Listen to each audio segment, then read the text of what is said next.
দেখেছেন ব্যাপারটা কোথায়? হ্যাঁ, কায়দা আছে, এমনি না। তাহলে এই সাহিত্যের মধ্যে যখন অপসাহিত্য প্রবেশ করে এক শ্রেণীর মানুষের শাসন শোষণের তরে, তারা কৌশল করে, সে হিন্দু ধর্ম বলুন, খ্রিস্টান ধর্ম বলুন, শিখ ধর্ম বলুন, সমস্ত ধর্মের ধর্মগ্রন্থের ভিতরে যখন নিজেদের স্বার্থ চরিতার্থ করার তরে ইচ্ছা মতো কিছু দেয় ভরি, যেমন এই সনাতনী হিন্দু শাস্ত্রের ভিতরে সব জায়গায় দেখবেন ব্রাহ্মণ্যবাদের একটা বিজ্ঞাপন বড়া। যাদের আছে গীতা পড়া, গীতার পরে মাহাত্ম্য একটু পড়ে দেখবেন ভাই, ওটা কিন্তু শ্রীকৃষ্ণ বলেন, ভগবানের বাণী নয়। গীতা মাহাত্ম্য কোন জায়গায় লেখা নেই যে ভগবান নিয়েছেন গীতা, তাই ওগুলো কারা লিখে দিল দেখবে। আপনি ভাগবত, মহাভারত, তারপর রামায়ণ, গীতা বসে শুনেন বিজ্ঞ শ্রোতা, প্রত্যেকটার ভেতরে যে স্ববিরোধী কিছু কথা দেখা যায়, স্ববিরোধী, এইগুলো কিন্তু প্রবেশ করানো হয়। এই অপসাহিত্য যখন প্রবেশ করে তার দ্বারাই সমাজের অকল্যাণ বাড়ে, সমাজের গন্ডগোল বাড়ে। সেসব আমি বলবো না, আসলে আমি তো এগুলো পড়েছি। আমি গল্প বলবো, ভালো মানুষ ওই জায়গায় বসেন, চুপ করে বসেন, চুপ করে বসেন। চেয়ার ধরে দাঁড়াইছেন কেন? এক মা বসে আছে, আপনি দাঁড়ায় তার পাশে চেয়ার ধরছেন কেন? বসে যান। আপনার বাড়ি একদিন নিয়ে যাইয়েন গল্প করে। আমি তো এইরকম কবির শ্রোতা জীবনে পাই নাই, যে আলোচনা হচ্ছে এর মধ্যে গল্প বলেন। ভালো চুপ করে থাকেন, সবে গল্পের সময় গল্প হবে, কিন্তু যে আলোচনার মধ্যে আমরা প্রবেশ করেছি ভাই, এর মধ্যে কিন্তু গল্পের কোনো জায়গা নাই। অন্তরে আমার আছে ভাবো, মাঝে মাঝে গল্পের জায়গা তৈরি করে লব। মূল কথাগুলো আমাকে আগে করতে হবে নিবেদন। তাহলে সাহিত্যের মধ্যে অপসাহিত্য যখন ঢোকে, তার যে কুপ্রভাব ওটা ভোগ করে সাধারণ লোকে। সংস্কৃতি কাহাকে বলে, ধর্মীয় সংস্কৃতি কাহাকে বলে একটু বলি খুলে। ধর্মের নামে যেসব ক্রিয়াকর্ম আমরা করি সম্পাদন, এই যে ধর্মীয় সংস্কৃতি, এটা কবিগান, এটাও ধর্মীয় সংস্কৃতি। পূজা পার্বণ ধর্মীয় সংস্কৃতি। ধর্মের নামে যাহা হয় ধর্মীয় সংস্কৃতি, যে ক্রিয়াকর্ম তাহাকে বলে ভাষা। এই সংস্কৃতির মধ্যে যখন অপসংস্কৃতি প্রবেশ করে, যদি বলেন কি করে, এই যে কালী পূজা গেল, দুর্গা পূজা গেল, একটু খবর নিয়ে দেখেন যে মদের দোকানে কেমন বেচা কেনা হলো।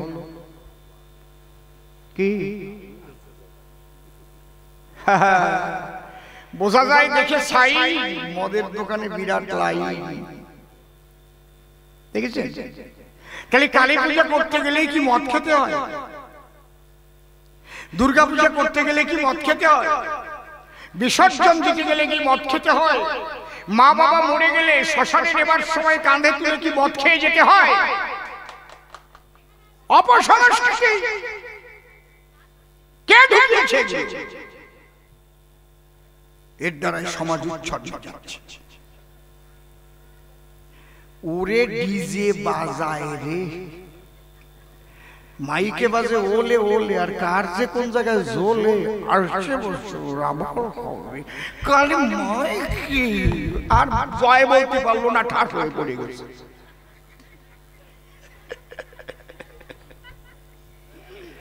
বুঝেছে?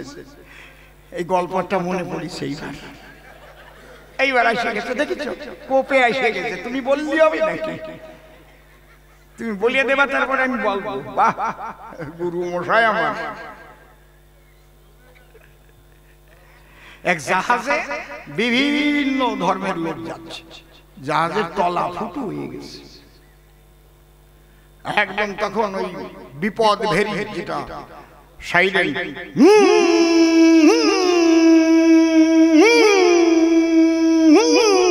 তার মানে বিপদ বাজিয়ে উঠেছে।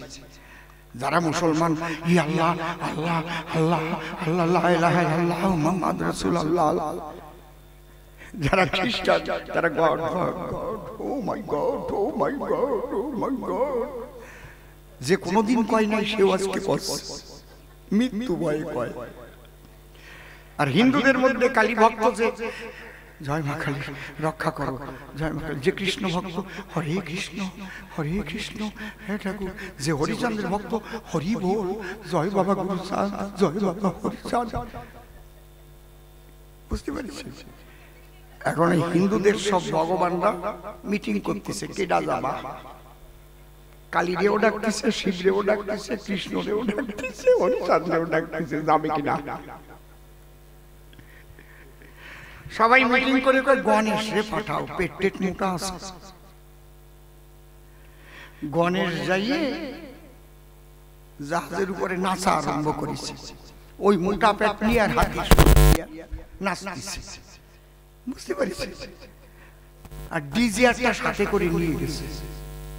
ওই ডিজে ও মোটা পেট দিয়ে নাচে আর সুর নাচাই। নারায়ণ ডাক দিয়ে কয় করতেছ তোমার না, করবো না কেন? এই কয়টা বিসর্জন হবে, আমাদের পুজো দেওয়ার বিসর্জনের পরে ডিজে বাজায় নাচে, এই জন্য আমি আজকে নাচবো এদের বিসর্জনের সময়। কেমন লাগতেছে?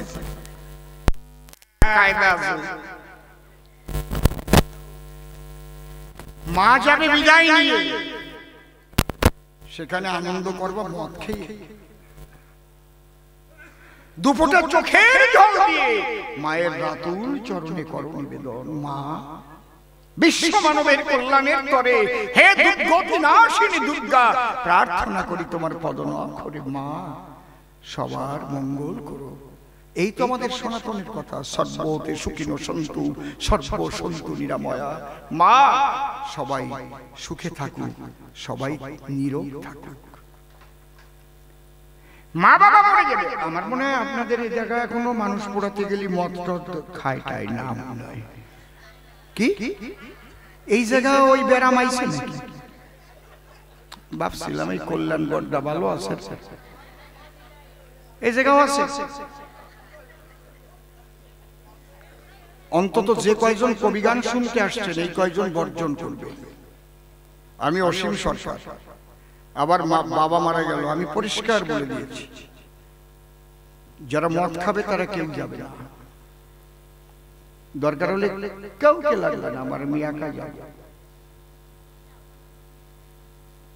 মানুষ কেঁদে আকুল হয়ে যাচ্ছে, আমার মা ফিট পড়ছে, সন্তানাদি কাঁদছে, আর পোড়াতে নিয়ে যাচ্ছে, আর সেখানে মদ খেয়ে মানুষ পোড়াবে।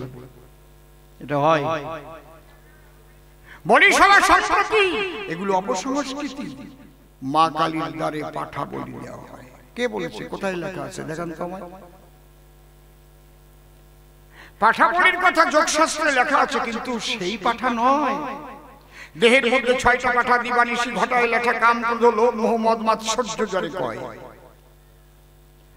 এই ৬টা পাঠার এক এক পাঠায় যখন মানুষকে ধরে, বহু বুদ্ধিমান মানুষ তখন গর্তে পড়ে। কামের পাঠার কামড়ে কত জ্ঞানী মানুষ পথভ্রষ্ট হয়। এই লোভ পাঠায় যখন কামড় মারে, অপরের ধন অন্যায় ভাবে হরণ করে, তারপরে পুলিশ তারে ধরে ঢুকায় জেলখানায়। লোভ, ক্রোধ, ক্রোধ যখন মানুষের যায় বেড়ে, এই শান্ত মানুষ অশান্ত হয়ে যায় একেবারে, নিজের ভাইকে মারে। আমি প্রমাণ দিতে পারি সবার সদর, বসে শোনেন জ্ঞানী দল, নিজের ভাইয়ের গুলিতে মারা গিয়েছিল যার নাম প্রমোদ মহাজন। মরে নাই? তাহলে মারলো কে? ক্রোধে মেরেছে। তাহলে কাম, ক্রোধ, লোভ, মোহ, মদ ও মাৎসর্য যারে কয়, এই 6টা পাঠা হিন্দু, মুসলমান, খ্রিস্টান, বৌদ্ধ সমস্ত মানুষের মধ্যে আছে মহাশয়। এর প্রবৃত্তিকে নিবৃত্তি জগতে সাধনার দ্বারায় নেওয়াকে পাঠা বলে দেওয়া বলা হয়। এর প্রবৃত্তিকে নিবৃত্তি জগতে নেওয়া বোঝা যাচ্ছে? তাই বলি কি বাজারের পাঠায় নিয়ে কাটিয়ে মাংস করে খাওয়া, তোমার খাতে ইচ্ছে করে কি নিয়ে খাও গিয়ে মা কালীর দ্বারে বলি দেবা কেন? আমার কাছে বলুন দেখি, মা কালী কোনোদিন পাঠা বলি খাই নাকি?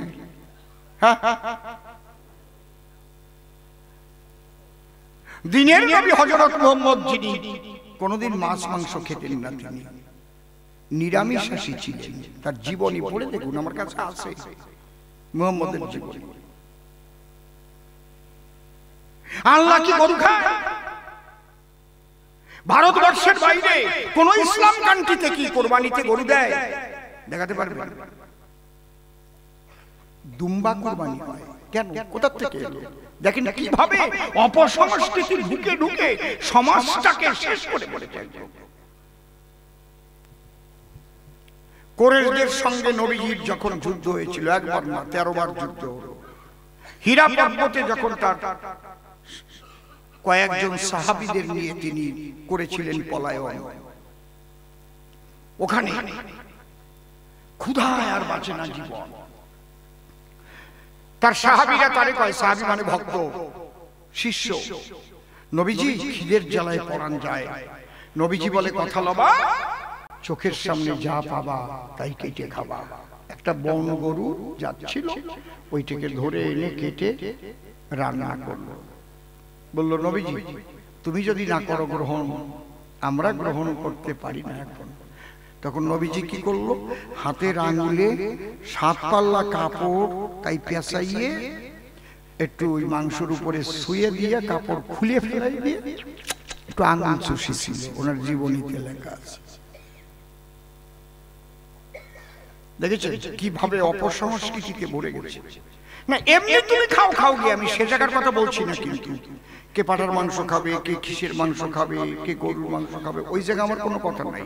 কথা হচ্ছে মা কালীর নামে দিয়ে, আল্লাহর নামে দিয়ে খাওয়া গেল, সে তো খায় না। আমার কথাটা বুঝতে পারছেন কি বলছি?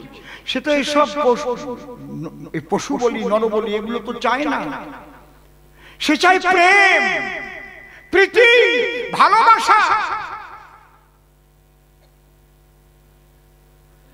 তাহলে ধর্মীয় সংস্কৃতির মধ্যে অপসংস্কৃতি ঢুকেছে, ধর্মীয় সাহিত্যের মধ্যে অপসাহিত্য ঢুকেছে, কিন্তু ধর্মীয় দর্শনকে কারো দর্শন করার ক্ষমতা নাই। সেই ধর্মীয় দর্শনটা কি? সেটা সবারই এক, সনাতনী দর্শন। ধার্মিক যদি হতে চাও, আগে সত্য কথা কও, সত্যকে করিবে ধারণ। এটা বাইবেলেও আছে, হাদিসেও আছে, হিন্দুদের ধর্মেও আছে, সব জায়গায়। এটা কিন্তু পরিবর্তন করার কারো ক্ষমতা নেই। আমাদের যারা ভাগবত পাঠক, আমার বড় ব্যথা হয়, সূচিপত্রের আগে 4টি লাইন ব্যাসদেবের লেখা রয়, কেউ করে না উচ্চারণ। কি? সত্য রূপং পরম ব্রহ্ম, সত্য হি পরমং তপ, সত্য মূলা ক্রিয়া সর্বা, সত্যাৎ পরতরম। মা কথা বলো না, কথা বলো না, ফোনটা রেখে দাও। সত্য রূপং পরম ব্রহ্ম, পরম ব্রহ্মই হচ্ছে সত্য রূপ, সত্য সনাতন। সত্য হি পরমং তপ, সত্যই জীবনের সবচাইতে বড় তপস্যা। সত্য মূলা ক্রিয়া সর্বা, ধর্মের নামে যত ক্রিয়া কর্ম করো, ধরো আমাদের কথা ধরো, সমস্ত ক্রিয়ার মূল হচ্ছে সত্যকে পালন করা। সত্যাৎ পরতরম, সত্যের উপরে আর কিছু না। আমরা যদি বাইবেলে যাই, সেখানে কি লেখা? Truth is god, god is truth. সত্য ঈশ্বর আর ঈশ্বরই সত্য। আমরা যদি হাদিসে যাই, সেখানে পাই সেই খাঁটি মুসলমান যার ঠিক আছে ঈমান, সত্য যে ঠিক করতে পারে, খাঁটি মুসলমান বলে তারে। একদিন নবীজি হেঁটে যাচ্ছে পথের পরে, হাঁটতে হাঁটতে যাচ্ছে, একজনের কুষ্ঠ বেরিয়ে গেছে। নবীজি কাছে গিয়ে দোয়া চাইছে, নবীজি বড় জ্বালা আমার গায়ে, আমি যেন ভালো হই তোমার দোয়ায়। নবীজির হৃদয় তখন বিগলিত হলো। শশব ব্যস্ত হয়ে নিজের হস্তখানা নিয়ে ওই কুষ্ঠ ব্যাধিযুক্ত ব্যক্তির মস্তকে স্পর্শ করল, মানে মাথায় হাত দিল, দিয়ে কি বলল? সূরা ইখলাস, কলহু আল্লাহু আহাদ আল্লাহুস সামাদ লাম ইয়ালাদ ওয়া লাম ইউলাদ ওয়া লাম ইয়াকুল লাহু কুফুয়ান আহাদ। তিনটে ফু যখন দিল কুষ্ঠব্যাধি ভালো হয়ে গেল। কেন হলো? আর তুমি বৌলবি ফু দিলে সারে না কেন? পাঁচড়াও সারে না, জ্বরও সারে না। গণ গণ মিথ্যে কথা কও। হরে কৃষ্ণ কৃষ্ণ কৃষ্ণ হরে হরে, হরে রাম রাম রাম হরে হরে। সবাই তো এই নাম করে। এই নামের গুণে যে ব্যাঘ্র থাকে বনে, সেই ব্যাঘ্র পর্যন্ত চোখের জলে ভেসে মহাপ্রভুর পাশে এসে দুই বাহু দুই চরণ উত্তোলন করে প্রেমানন্দে তারা নৃত্য করে ঝাড়খণ্ডের পথে চৈতন্য চরিতামৃতে তারা সে নিদর্শন করে নাই। তাহলে আমি হরে কৃষ্ণ বললে পরে বিড়ালও নাচে না কেন? মিথ্যা কথা বলি যে কায়দা আছে। বসে শোনে নিজের বেভিচারে নষ্ট করা যাবে না পিতৃধন। একটা গানের মধ্যে দিয়ে একটু ব্যাখ্যা করবো এখন।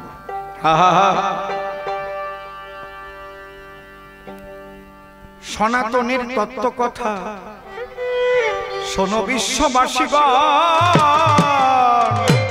সনাতনের তত্ত্ব কথা শোনো বিশ্ববাসীগণ, সনাতনের তত্ত্ব কথা শোনো বিশ্ববাসীগণ। সদ্ভাবনায় যুক্ত থেকে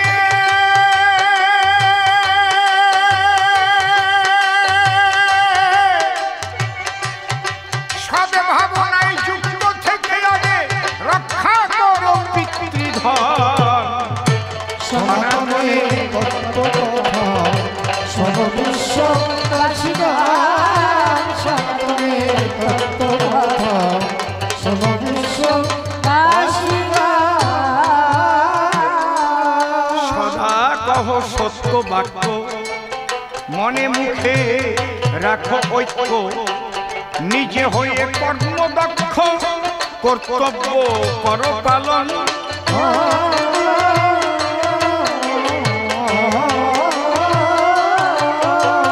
ভাইরে সদা কহ সত্য বাক্য,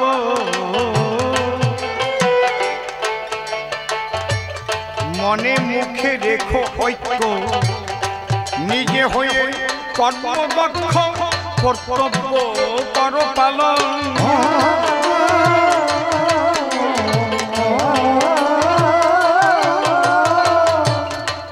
পরনারী মাতৃজ্ঞানে ভজন করো মনে প্রাণে, পরনারী মাতৃজ্ঞানে ভজন করো মনে প্রাণে।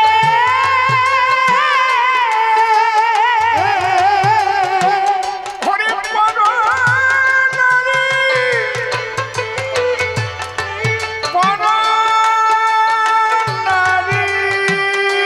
মাতৃজ্ঞানে ভজন করো মনে প্রাণে। পরনারী মাতৃজ্ঞানে ভজন করো মনে প্রাণে।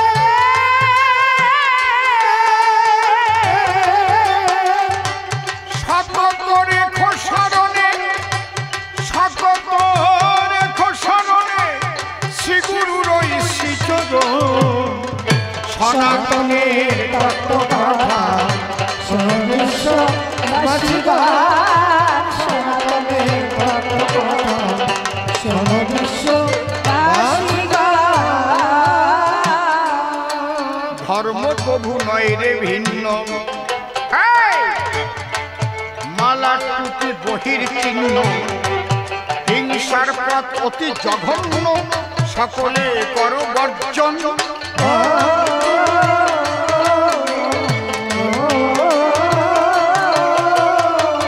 তোমরা আল্লাহ কিংবা ভজ হরি, ফকির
সেবা।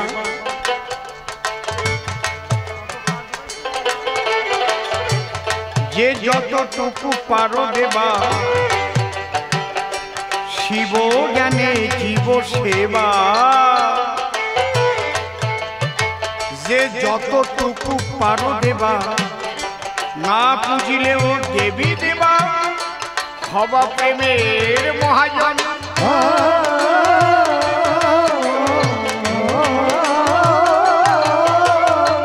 ভাইরে শিব জ্ঞানে,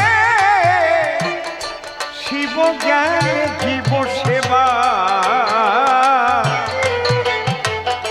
যে যতটুকু পারো দেবা, না পুজিলেও দেবী দেবা, হবা প্রেমের মহাজন।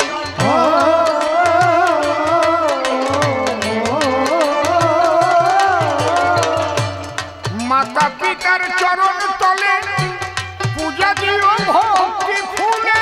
মাতা পিতার চরণ তলে পূজা দিও ভক্তি ফুলে।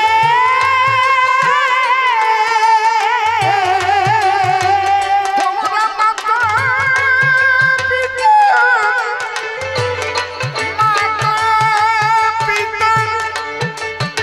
মাতা পিতার চরণ তলে পূজা দিও ভক্তি ফুলে। মাতা পিতার চরণ তলে পূজা দিও ভক্তি ফুলে।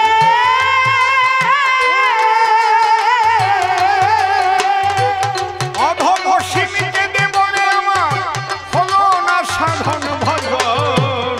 সনাতনী তত্ত্ব কথা শোনো বিশ্ববাসীরা। সনাতনী তত্ত্ব কথা শোনো বিশ্ববাসীরা।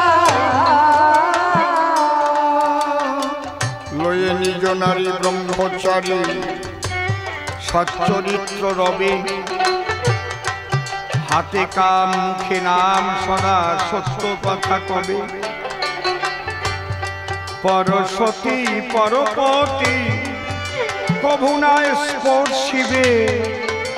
তুমি না ডাকিলেও হরি তোমাকে ডাকিবে। কবি রসরাজ তারকচাঁদ সরকারের কলম। ইহাই দর্শন।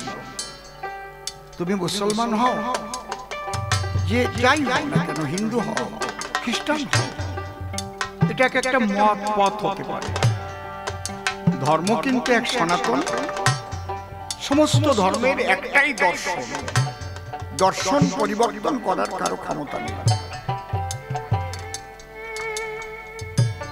যখনই দেখবেন যে কোনো জায়গায় এর বিরুদ্ধ কথা লেখা, বুঝবেন যে এইগুলো পাগলের ভুল বকা, ঠিক না।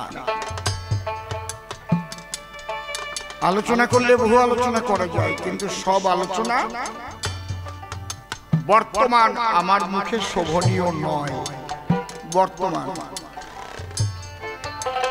এই জন্য অনেক হিসেব করে আমাকে কথা বলতে হয়।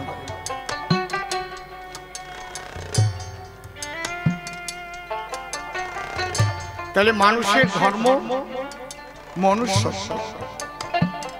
আমি যদি আমার মা বাপকে খেতে না দিই, তাহলে আমাকে মানুষ বলবে। লোকে বলবে লোকে গান গেয়ে বেড়ায়, লোকটা ওর মা পরের দরজায় চেয়েছে দুটো ভাত খায়, বাবা বুড়ো মানুষ, ওষুধ কেনার টাকা পায় না। কি হবে? মানুষ আমাকে মানুষ বলবে না অমানুষ বলবে? মনুষ্যত্ব হারিয়ে গেল। এই জন্যই শ্রী ঠাকুর ভবা পাগলা শ্বেত পাথরে লিখে রেখে গেছেন, এইটা আগে পালন করতে। বলছে কর্তব্যই ধর্ম। কর্তব্যহীন মানুষ কখনো ধার্মিক হতে পারে না। আমরা কয়জন কর্তব্য রক্ষা করি? আমরা যারা নরনারী যদি নিজে নিজের কথাটা চিন্তা করি, 10,000 টাকা মাসে খরচা করে অ্যালসেশিয়ান কুকুর পুষি, কিন্তু নিজের মা বাবার জন্য কত টাকা খরচা করে? বৃদ্ধ পিতা, বৃদ্ধা মাতা, একবারও মনে ভাবি না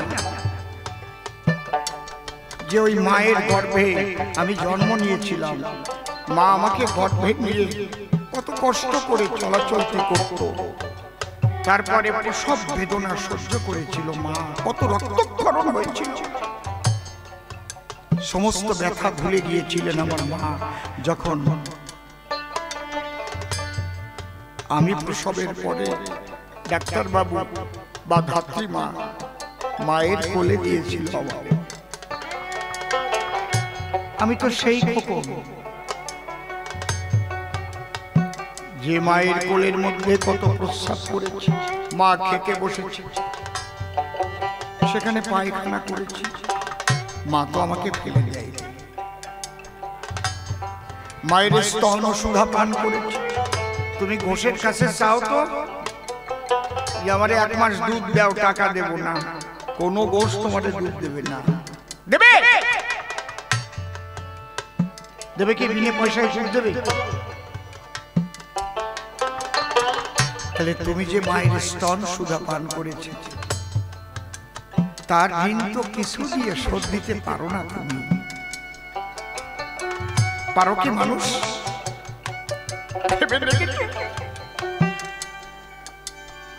যে পিতা দিন রাত এক করে দুটো পয়সা উপার্জনের জন্য ছুটেছে তোমাদের মুখে দুটো অন্ন তুলে দেওয়ার জন্য, সেই পিতাকে কষ্ট দিচ্ছ। ওরে বেঈমান সন্তান, না তুমি শয়তান?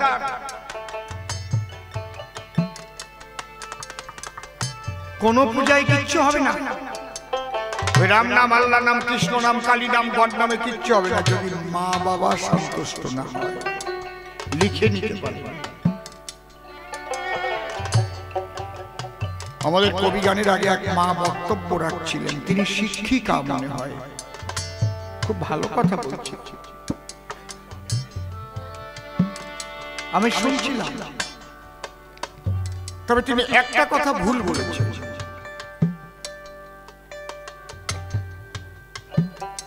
কথাগুলো আলোচনা খুব ভালো করে শকুনির সঙ্গে তুলনা দিলেন। শকুনি যেমন ভাইদের সব খাবার খেয়ে ফেলেছিলেন, একদম এইরকম ভাবে এই কথাটা বলা ঠিক হয়নি। কারণ শকুনিকে সবাই মিলেই বলা হয়েছিল আমরা তো সবাই না খেয়ে মরেই যাব, একজনকে বেঁচে থাকতে হবে যে দুর্যোধনের এই কুকর্মের প্রতিশোধ নিতে পারে। কে বেঁচে থাকবে বলো? কারণ 101 জন, 100 ভাই আর তার পিতা সেই মাটির নিচে ঘরের মধ্যে আটকে দিয়েছে দুর্যোধন। একদিনের মাত্র খাবার দিয়েছে প্লেটে করে, শুকনো খাবার। 101 জনকে 101টা প্লেটের ভিতরে পরিপূর্ণ করে বলছে একদিনের খাবার খাবে, আর 100 দিন না খেয়ে থাকতে হবে, 101 দিন পরে দরজা খুলবো, না খেয়ে। তখন সবাই বসলো। সুবল রাজা বলল তাহলে আমরা তো সবাই মারা যাব, কিন্তু একজনকে বেঁচে থাকতে হবে। যদি সে প্রত্যেক দিনই একটা প্লেটের খাবার খায় তাহলে 101 দিন বেঁচে থাকতে পারবে। 101খানা প্লেট আছে, আমরা সবাই মরে গেলেও বলো বলো কে বেঁচে থেকে এর প্রতিশোধ নিতে পারবে? কেউ কোনো কথা বলে না।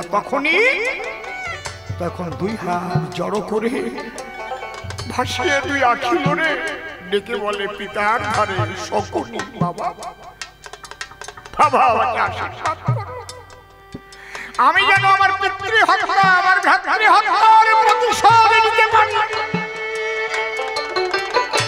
তখন সুবল রাজা বলল ঠিক আছে, আমার কাজরের হার মন্ত্রপুত করে আমি রেখে যাব, আমি মরে গেলে কাজরের হার খুলে তুই নিয়ে গিয়ে পূর্ণ করতে তোর মনের আশা, এই হার দিয়ে তৈরি করবি শকুনির পাশা।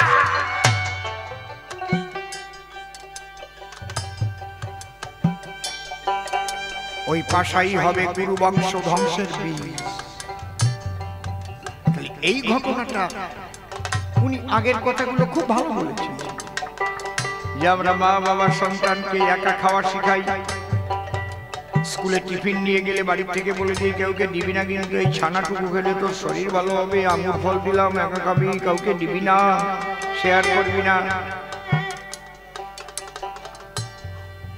এই যে একা খাওয়ার স্বভাবটা শিখিয়ে দেই, এটা ঠিক আছে, কিন্তু শকুনির মতো তৈরি করি না।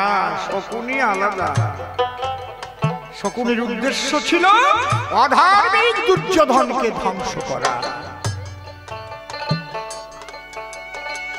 এই যে ঝট করে আমার কানে কিন্তু চলে গেছে, বুঝতে পেরেছেন ব্যাপারটা?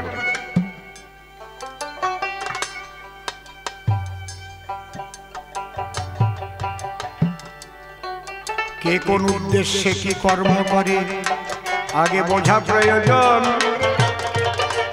অকারণে দোষ দিলে ভালো হয় না কখন। তাহলে মানুষের ধর্ম মনুষ্যত্ব আমরা যেন ভুলে না যাই। এইবার আর দুটো একটা কথা বলি, সভ্য সবার ঠাই।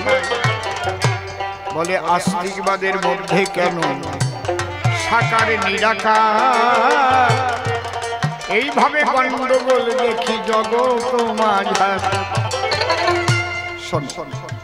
সাধনার তিনটে পদ্ধতি আছে, জ্ঞান যোগ ভক্তি, তিন সাধনের বসে ব্রহ্ম আত্মা ভগবান ত্রিবিধ প্রকাশ।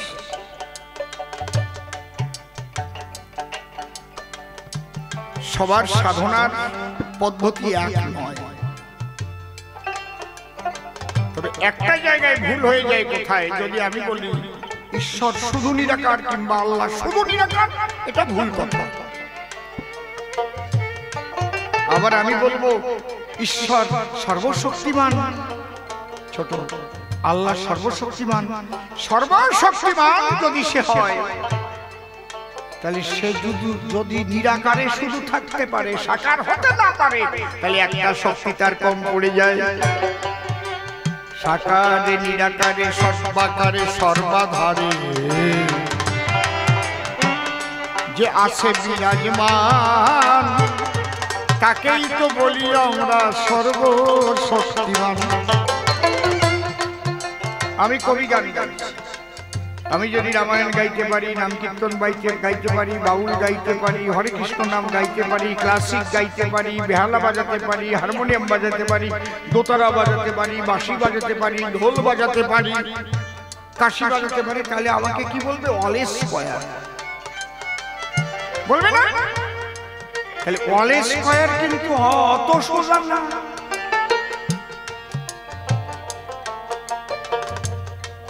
আমি এর মধ্যে দুটো তিনটে পারলাম, তাহলে কি আমি অলেস স্কয়ার? কি কথা বলছেন না কেন? তাহলে সর্বশক্তিমান যিনি হবেন, তিনি সাকারেও থাকবেন, নিরাকারেও থাকবেন, সর্বাকারে সর্বাধারে তিনি থাকবেন। তাকে যদি শুধু বলি শুধু তিনি নিরাকার, এটা একটা মনের বিকার। আমি ভাবতে পারি তাকে নিরাকার, কিন্তু সে সাকার হতে পারে, ইহাই সত্য। ছোট, আমরা জ্যামিতি যখন প্রথম, জ্যামিতি সাবজেক্টটা কোন ক্লাসে প্রথম দেয়? জ্যামিতিটা কোন ক্লাসে ফার্স্ট স্টার্ট হয় বলতে পারবেন? ক্লাস 5 থেকে জ্যামিতি। ভেরি ভেরি একদম জ্যামিতি পড়তে গেলে বলুন তো, জ্যামিতি বই খুললেই কিসের সংজ্ঞাটা আগে পড়তে হয়? আস্তে আস্তে ধীরে ধীরে আলাপ কর। কি সংজ্ঞা? বিন্দু কাকে বলে? আগে ত্রিকোণমিতি সব আছে, আগে হচ্ছে একেবারে প্রথম সংজ্ঞা। দেখবেন বিন্দু কাকে বলা হয়। শিক্ষিত সমাজ, ঠিক বলছি তো? তার সংজ্ঞা দেওয়া আছে কি? যাহার দৈর্ঘ্য প্রস্থ কিছুই নেই, শুধু অবস্থান আছে। এই সংজ্ঞা ভুল। যার অবস্থান আছে তার কিছু না কিছু দৈর্ঘ্য প্রস্থ আছেই।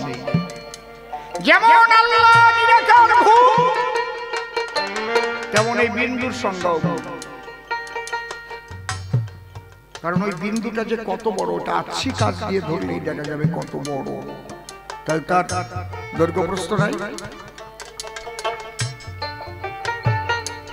অলিম্পিকে যারা দৌড়াতে যায় মনে হচ্ছে দুইজন একসঙ্গেই পাও রাখলো মৃত্তিকায়, ফার্স্ট দুজন না। 60 সেকেন্ডে 1 মিনিট, 1 সেকেন্ডকে আবার 100 ভাগ করে ফেলে। দেখা যায় একটু আগে পরে পা পড়েছে। বোঝা গেল কি মূল্যবান সময়, বুঝতে পারছেন কি? আল্লাহ কখনো শুধু নিরাকার নয়, ঈশ্বর কখনো শুধু নিরাকার নয়। এই সাকার সাধনাটা কোথা থেকে এলো? প্রথম তো একই ব্রহ্ম, যা জগৎ নিষ্কলং ব্রহ্ম বোমাতীত নিরঞ্জনম অপ্রত্যক্ষম অবিজ্ঞান বিনাশোৎপত্তি পরিবর্জিতম, যেটা বিজ্ঞানের শক্তির নিত্যতার সূত্র। এই সাকারটা আসলো কোথা থেকে? মানুষের যখন ইচ্ছা হলো যে আমি সৃষ্টিকর্তাকে দর্শন করব, সে কেমন, তখন দৈববাণী ভেসে এলো, তুমি যেমন করে আমাকে চাইবে আমি তোমার কাছে তেমন। এই জায়গা ব্যাসদেব শ্লোক লিখলেন কি? চিন্ময়স্য অদ্বিতীয়স্য নিষ্কলুষ্য শরীরাণি সাধকানাং হিতার্থায় ব্রহ্মাণাং রূপ কল্পতে।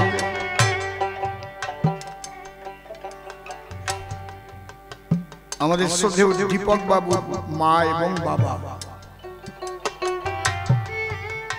এই স্মৃতি মন্দির, বলুন স্যার আপনি বলুন, যিনি এই মূর্তি তৈরি করেছেন আপনার মা বাবাকে তিনি দেখেছেন কি?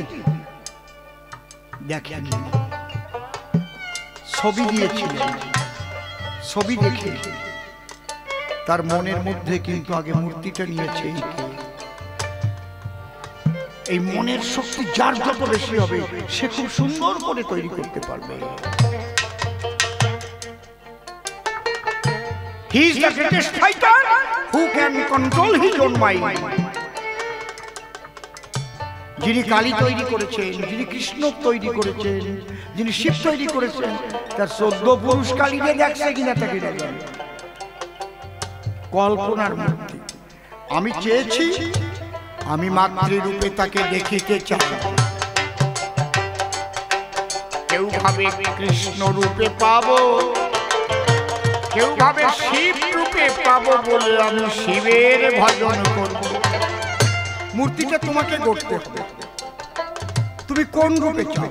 তুমি যদি শ্বেত কালী অর্থাৎ সাদা কালী তৈরি করে পূজা করো, নাম কালী কিন্তু রং সাদা, যেদিন তোমার সাধনার পরিসমাপ্তি হবে, প্রেম ও ভক্তিতে পরিপূর্ণ হয়ে যাবে, ওই সাদা রং নিয়েই মা তোমার কাছে এসে দাঁড়াবে। এই জায়গায় গীতায় বলেছে, যে যথাবাং প্রপদ্যন্তে তাং স্তথৈব ভজম্যহম মম বক্তানুবর্তন্তে মনুষ্যা পার্থ সর্বস্ব।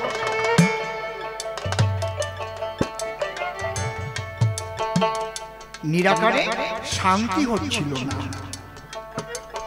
কারণ আমি তো সাকার, আমি তো সাকার চাই। নিরাকার কেমন? কাপড় নাই, সোপর আছে যেমন। নিরাকার কেমন? কি হলো? ভালোই তো হচ্ছিল, এটা কি করি? নষ্ট হয়ে গেল। হ্যালো, কেটে গেছে। হ্যালো, কোনো অসুবিধা হচ্ছিল? ডিসকানেক্টেড হয়ে গেছিল। নিরাকারটা কেমন? কাপড় খুলে চোপড় পরে যাব, আগের মতো করুন। সাউন্ডটা নষ্ট হয়ে গেছে, বোবা হয়ে গেছে। হ্যালো হ্যালো, বেসটা একটু কমিয়ে দেন। হ্যালো হ্যালো, মাইক টেস্টিং, একটু টোন দেন। Check hello. এত সুন্দর ছিল, অসুবিধাটা হলো কেন? কি সুন্দর আমি সাউন্ডে গান গাচ্ছিলাম। একটা ছোট্ট গল্প মনে পড়েছে, বলবো? মনিটরটাও কেটে গেছে, একটু বাড়বে। বলবো একটা ছোট্ট গল্প। এই নিরাকারের সুখ নেই। একজন কাপড় বিক্রি করে, ফেরি করে, দেখবেন ফেরিওয়ালা যে যা বিক্রি করে তার বলার অর্থাৎ বাচন ভঙ্গির মধ্যে দিয়ে সেটা ফুটে ওঠে। যে ডাব বিক্রি করে, দেব ডাব, ডাব দেব ডাব, কেমন একটা গোল গোল ভাব, ঠিক না? যে ছোলা ভাজা বিক্রি করে, মেখে ছোলা ভাজা দেব, ছোলা ভাজা বেশ কায়দা, মনে খেতে খুব মজা। ঝালমুড়ি দেব, ঝালমুড়ি মনে খেয়ে নেই তাড়াতাড়ি। আর কাপড় বিক্রি করে ওই রকম, কাপড় চোপড় নেবেন, কাপড় চোপড় মানে কাপড় লম্বা, ডাক লম্বা। এই রসবোধ না থাকলে তার দোকানে বিক্রি হয় না। বেরসিক মানুষের কাছে মানুষ যায় না। যখন ভাগ ছেড়েছে, কাপড় চোপড় নেবেন, কাপড় চোপড়।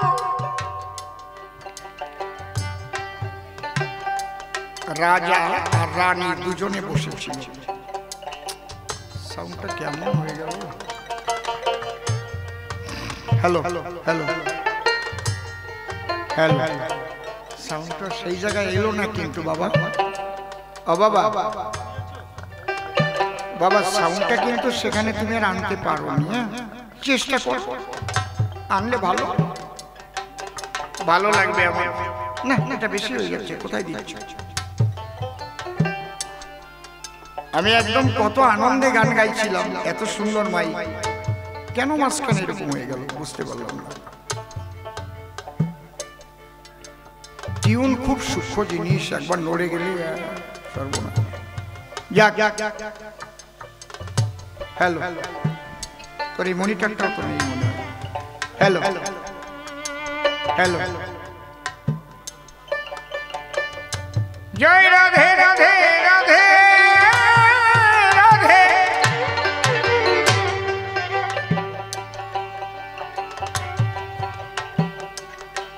রানী ওই ডাক শুনে রাজাকে বলছে, রাজা মশাই কি জীবন ভরে তো কাপড় কিনে দিলে, একখানা সোপড় কিনে দাও না।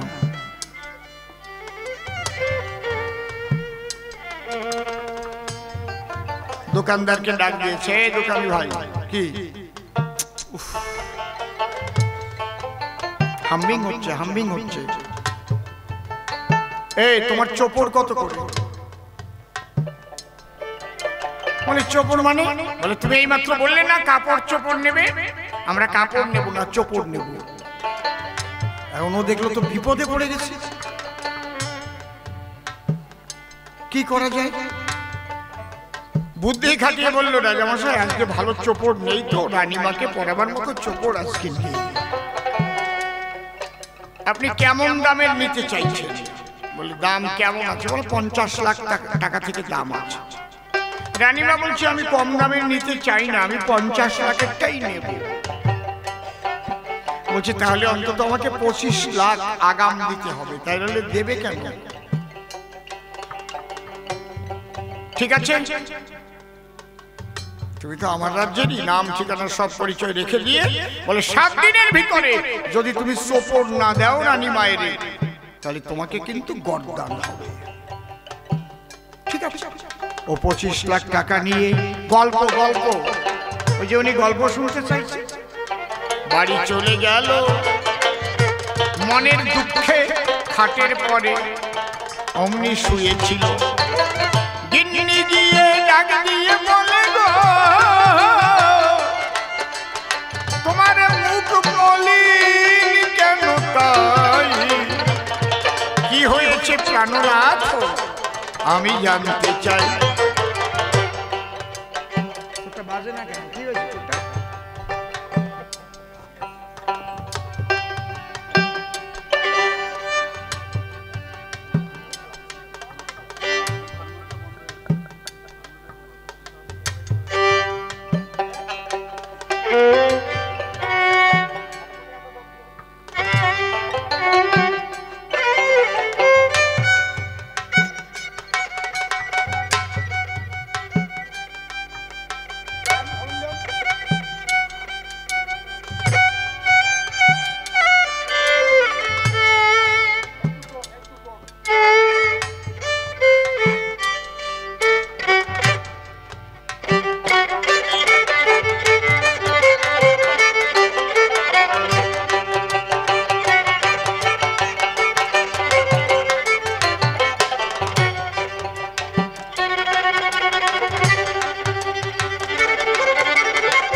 রাধে।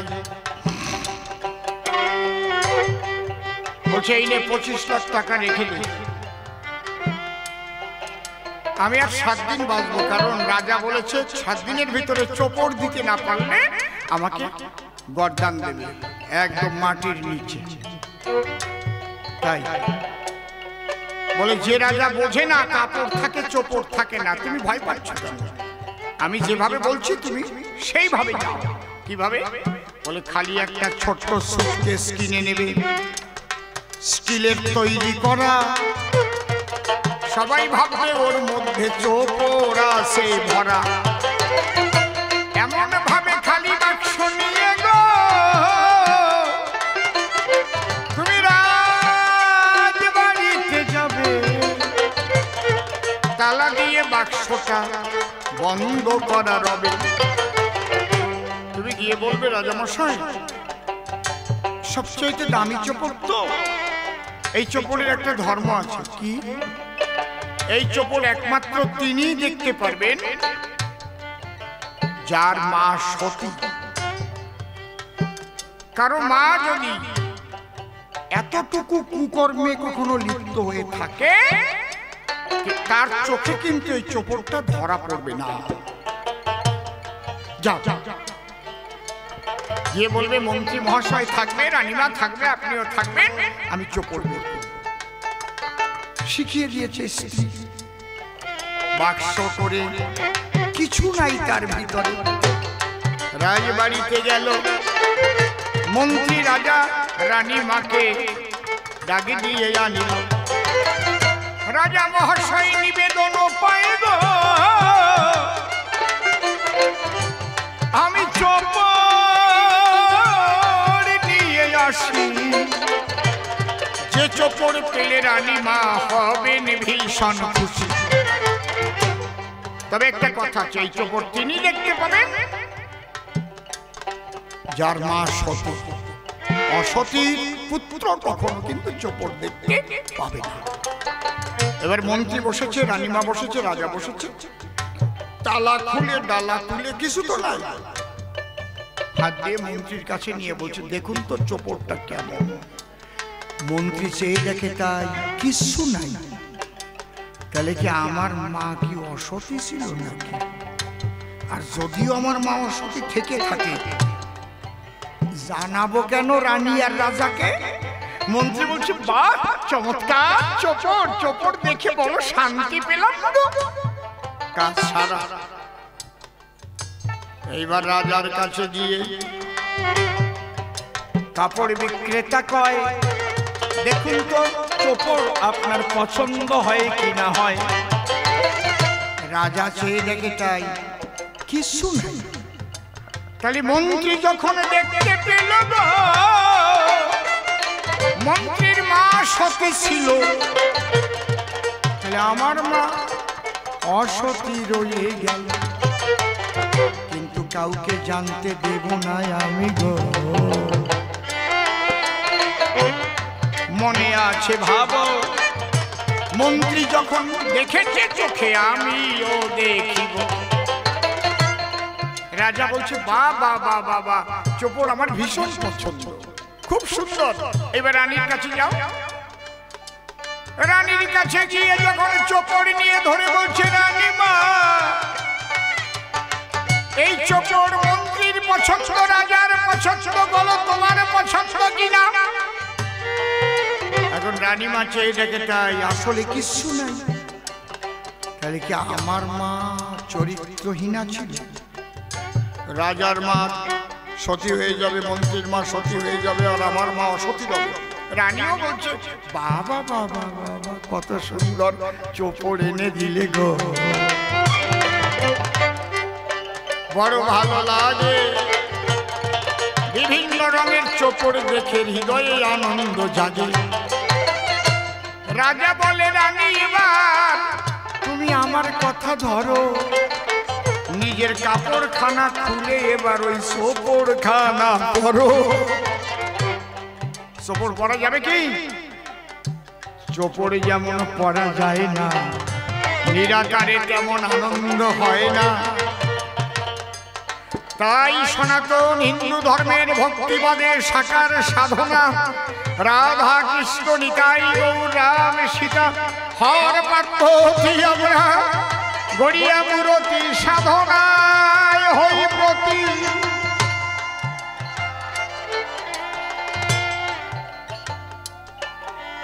নিরাকার কেমন? কাপড় খুলে চোপড় পরা যেমন, বললাম সবার ঠাই সাকার সাধনার মধ্যে দিয়ে আমরা প্রেম আনন্দ পাই। হিন্দু ধর্মের মধ্যেও নিরাকারবাদী আছে, সবাই সাকার মানে না।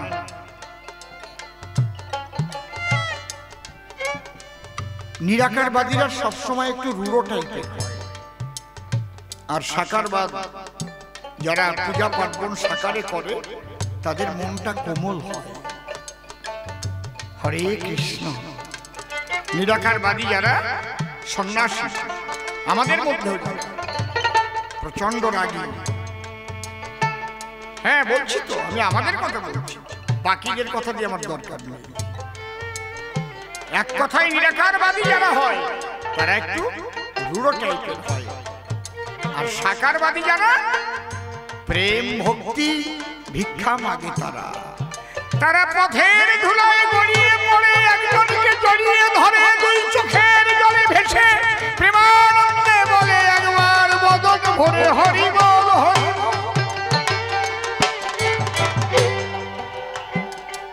সাকারবাদের সাধনাটাই হচ্ছে চোখের জল দিয়া, চোখের জল ফেলতে গেলে হয় কোমল হইয়া। আকুলতা ব্যাকুলতা নিয়ে গো কত ব্যথা ভরা মনে, সবকিছু অর্পণ করে তারা গোবিন্দের চরণ। ভক্ত তো এত সহজ নয়। আমি বলছি না যারা নিরাকার তারা খারাপ, তারা তাদের মতো, কিন্তু শ্রেষ্ঠ হচ্ছে ভক্তির সাধনা। ভক্তিতে মানুষ অত্যন্ত কোমল হয়ে যায়, কারণ ভক্তিবাদীরা পথের ধুলা মাখে গায়। তৃতীয় প্রশ্ন করেছে কৃষ্ণ চরিত্র ভালো নয়। তুমি যেমন তুমি তো তেমনই দেখবে। তুমি শুধু কৃষ্ণের বৃন্দাবন লীলা দেখলে, বিয়ে দেখলে, নারী নিয়ে চলাফেরা দেখলে, তাই না? ও শ্যামানন্দ, নাম তো তোমার শ্যামানন্দ, তোমার কপালটা ভারী মন্দ। তুমি কৃষ্ণ প্রাণ গোবিন্দ, তুমি তার নিন্দামন্দ বলছো। বৃন্দাবনে যে রাস করেছিল কাদের নিয়ে? কত যুগ যুগান্তরের মুনি ঋষি তারা সাধনায় বসে ঈশ্বর প্রাপ্ত হওয়ার পরে বলেছিলেন, ঠাকুর আমরা তোমার সঙ্গে লীলার সাধন করতে যাব। তখন ভগবান বলেছিলেন, আমি যেদিন বৃন্দাবনে কৃষ্ণ হয়ে লীলা করব, তোমরা সেদিন ব্রজের গোপী হয়ে যেও, আমি বাঁশি বাজাবো আর তোমাদের নিয়ে নিষ্কাম রাস ও রস কেলি করব। আপনারা বলুন তো, যদি 16 জন যুবতী মেয়ে আর একজন পুরুষ থাকে, সেখানে বদমাইশি হয় নাকি কখনো? একজন যদি একজনকে নিয়ে গোপন কোন জায়গায় যায়, সন্দেহের বিষয়। তাহলে ওই 16 জন ঘিরে আছে কৃষ্ণকে, আর উনি খারাপ দেখছেন চোখে। কে? শ্যামানন্দ।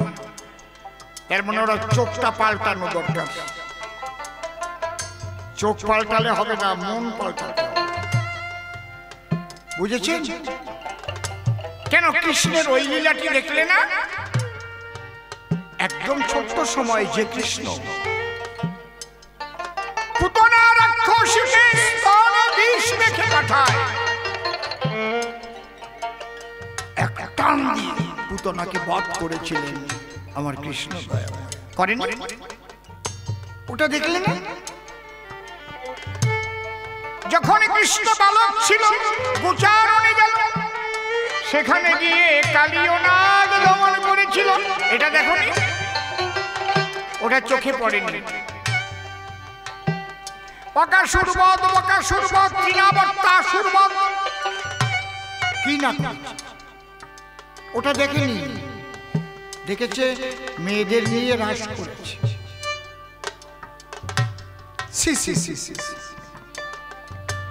কৃষ্ণলীলার নিন্দা মন্দ করে গেলে তাই বলে মামিমার সঙ্গে কান্তা প্রেম কি করে হয় জানতে চাই। কান্তা প্রেম হয়, কান্তা কাম হয় না। কান্তা প্রেম হয়। আর এই রাধাকে আর আয়ান ঘোষকে আগের জন্মে সুতপা ব্রাহ্মণ আরে বাবা সাধনা করেছিল। তার সাধনায় সন্তুষ্ট হয়ে ভগবান দেখা দিল। বলে বেটা কি চাস বলো আমার পাশ, কিবা তব কিঞ্চন। তখন ত্রিসত্য অঙ্গীকারে আবদ্ধ হইল নারায়ণ। বলে তুই যা চাবি তাই তাই। বলে আমি অন্য কিছু চাই না, আমি তোমার ঘরের ঘরণীকে চাই, মহালক্ষ্মীকে চাই। বলে তুই ভক্ত হয়ে তুই এই চাওয়া চাইলি, দিতে যখন আমি স্বীকৃতি দিয়েছি পাবি। তবে শোন, তুই যেমন চেয়েছিস পরের জন্মে পাবি। তোর ঘরে তালা দেব দেব না খোলার চাবি। চাবি ছাড়া তালা দিল গো। ওই সুতপায় আয়ান হয়ে এলো, নিজের মহালক্ষ্মীকে রাধা হয়ে আসতে হলো। তুমি কাকে বলছো পরের বউ? শ্রীমতী রাধারানী অনন্তকালের মাধুর্য প্রেম শিরোমণি গো। তোমার মনের মধ্যে ধাঁধা, অনন্তকালের রাধা কৃষ্ণ একই সূত্রে বাধা। রাধা পূর্ণ শক্তি, কৃষ্ণ পূর্ণ শক্তিবান। দুই দেহে ভেদ নাই, শাস্ত্রে পরমান। নিষ্কাম জগতের খেলা খেলেছে দুজন, কামের খেলা নয়। যে কারণে বিশ্ববাসী তাদের চরণে পূজা দেয়। আর কামার্ত মানুষ যদি কোনো নারীকে জড়াইয়ে ধরে, তবে তার কপালে জুতোর বাড়ি মারে, নারী নরে। আর রাধা কৃষ্ণ অনন্তকাল বেষ্টিত হয়ে রয়ে। বিশ্ববাসী পূজা দিচ্ছে সেই যুগলের পায়। সেই রাধা কৃষ্ণের নিন্দামন্দ তুমি আর করো না, পাল্টাইয়ে দাও তোমার ওই মনেরই ধারণা। তবে প্রথমবারে আর তারে আমি বলবো না তো বেশি। দেখি এবার সে কি বলে, সভা মধ্যে আসি। তার কথা শুনে শুনে আবার মনে আছে ভাবো, আমি আবার এসে সভা পাশে জবাব দিয়ে যাব। কবি গান তো একবারেই শেষ হবে না ভাই। লং টাইমের প্রোগ্রাম ভেবে দেখুন তাই। ধৈর্য ধরে বসে থাকবেন ভক্তবৃন্দ যারা, শেষের টুক শুনে শুনে ঘরে ফিরবেন তারা। এরপর নিশি বাবু শ্যামানন্দের ভূমিকায় আবার এসে আমার বিরুদ্ধাচরণ করবে সবাই। নূতন নূতন প্রশ্ন যদি করে যায় সে গান, আমি এসে সেই প্রশ্নের দেব সমাধান। সমাধান দেওয়ার পরে তাকে ডেকে এনে দুইজনে লড়াই করব সবার সন্নিধানে। লড়াই করিতে করিতে দ্বন্দ্ব মিটে যাবে, তারপরে দুইজনের মিলন হইলে এইভাবে কবিগান হবে সমাপন। চুপ করে বসে থাকুন যত শ্রোতাগণ। এইবার শ্যামানন্দ আনন্দ দিতে আসিবে আপনাদের সভ্য সভাতে। যেভাবে কৃষ্ণপত্র করেছিল গান, ভাবু যে সভা মাঝে দিলাম সমাধান। একটারও জবাব দিতে রাখি নাই তো বাকি। অন্তরে অন্তরে হলাম আমি সুখী। শ্যামানন্দ প্রশ্ন করেছিল দান, আপনারাও শুনেছিলেন যত জ্ঞানবান মানুষের ধর্ম কি জানিবারে চাই, মনুষ্যত্ব ছাড়া ধর্ম তো আর নাই। এই মনুষ্যত্ব যার জাগরণ হবে প্রকৃত মানুষ সে যেন এই ভাবে।